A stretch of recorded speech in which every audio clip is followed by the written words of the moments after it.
بسم اللہ الرحمن الرحیم۔ ایک عابد کی شیطان سے کشتی۔ بنی اسرائیل میں ایک عابد رہتا تھا۔ وہ ہر وقت عبادت الہی میں مشغول رہتا تھا۔ ایک مرتبہ ان کے پاس چند لوگ حاضر خدمت ہوئے اور کہنے لگے، حضرت یہاں ایک ایسی قوم رہتی ہے جو ایک درخت کی پوجا کرتی ہے۔ اگر ہو سکے تو ان لوگوں کو اس درخت کی پوجا سے اس طرح روک دیا جائے۔ یہ سن کر ان کو غصہ آیا اور کلہاڑا کندھے پر رکھ کر اس درخت کو کاٹنے کے لیے چل دیے۔ راستے میں انہیں شیطان ایک بوڑھے آدمی کی شکل میں ملا۔ اس مردود نے ان سے پوچھا، جی آپ کہاں جا رہے ہیں؟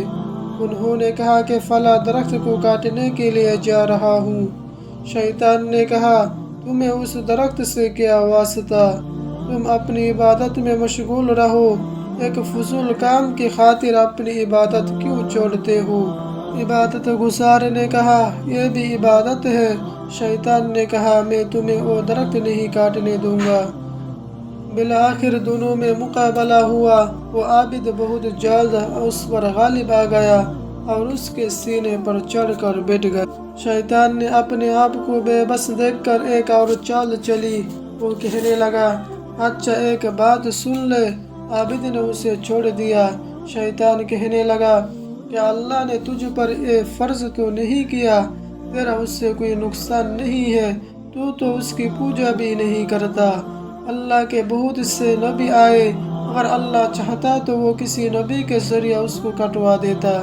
اس لیے میں یہی کہتا ہوں کہ تو اس کو کاٹنے کا ارادہ ترک کر دے۔ لیکن عابد نے عزم صمیم کے ساتھ کہا کہ نہیں، میں تو اس کو ضرور کاٹوں گا۔ یہ سن کر شیطان نے پھر اس سے لڑائی شروع کر دی اور وہ عابد پھر عزم صمیم کی برکت سے اس کے سینہ پر چڑھ بیٹھا۔ اب شیطان نے ایک اور چال چلی۔ وہ کہنے لگا کہ تو ایک غریب آدمی ہے، دنیا والوں پر بوجھ بنا ہوا ہے۔ اب میں فیصلہ کن بات کہتا ہوں کہ تو اس کام سے باز آ جا۔ میں تجھے روزانہ 3 دینار دے دیا کروں گا، جو روزانہ تجھے اپنے سرحانے سے مل جایا کریں گے۔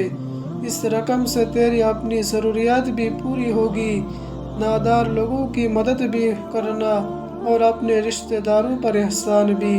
اس طرح تمہیں بہت زیادہ ثواب ملے گا، جبکہ درخت کاٹنے سے صرف درخت کو کاٹنے کا ہی ثواب ملے، اس سے زیادہ نہیں۔ اس عابد نے شیطان کی یہ بات مان لی، چنانچہ اس سے اپنے تکیے کے نیچے سے روزانہ 3 دینار ملنا شروع ہو گئے۔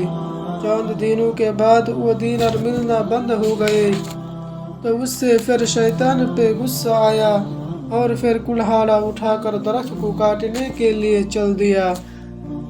راستے میں وہی بوڑھا پھر ملا اور پوچھا کہ آپ کہاں جانے کا ارادہ ہے؟ عابد نے کہا کہ اسی درخت کو کاٹنے جا رہا ہوں۔ اس بوڑھے شیطان نے کہا کہ تو اس کو نہیں کاٹ سکے گا۔ چنانچہ اب پھر دونوں کے درمیان جھگڑا ہوا۔ اب کی بار وہ بوڑھا غالب آ گیا اور عابد کے سینے پر چڑھ بیٹھا۔ عابد نے حیران ہو کر اس سے پوچھا، کیا بات ہے کہ اس مرتبہ تم مجھ پر غالب آ گئے؟ شیطان نے کہا، پہلی مرتبہ تیرا غصہ خالصاً اللہ کے لیے تھا، اس لیے اللہ تعالیٰ نے تجھے غالب رکھا، اور اب چونکہ اس میں دنیا دیناروں کی لالچ کی آمیزش شامل تھی، اس لیے میں تجھ پر غالب آ گیا۔ آج کے دور میں ہمیں اپنے اوپر زیادہ محنت کرنے کی ضرورت ہے، کیونکہ پہلے زمانے میں تو فتنہ پیدل آیا کرتے تھے اور آج کے دور میں تو فتنہ سواریوں پر سوار ہو کر آ رہے ہیں۔ ایک مرتبہ کسی نے شیطان کو فارغ بیٹھے ہوئے دیکھا۔ اس نے کہا، کیا بات ہے، آج تو چھٹی منا رہا ہے؟